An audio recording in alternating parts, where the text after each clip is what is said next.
বলো কিন্তু অনেক কিছু। এবার একটা আলু পনিরের দম খেয়ে দেখো। এই আলু আর ভর করে পিস করে নিয়ে মাখিয়ে নাও। কড়াই তেল গরম করে আলু আর পনির ভেজে তুলে রাখো আলাদা আলাদা করে।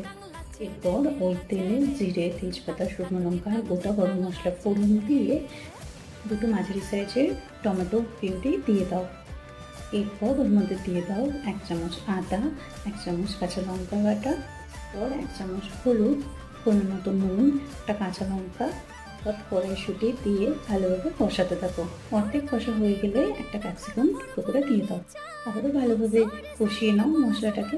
তেল ছাড়তে শুরু করলে ভাজা আলু আর পনির দিয়ে আবারও 2-4 মিনিট নেড়ে চেড়ে একটু কাশ্মীরি মেথি দিয়ে জল দিয়ে ফুটতে দিয়ে দাও। আলু সেদ্ধ হয়ে এলে আর ঝোল কামাখা হয়ে এলে এরপর দিয়ে দাও 1 চামচ গরম মশলা গুঁড়ো আর তার সাথে 1 চামচ ঘি। লুচি পরোটার সাথে সার্ভ করো।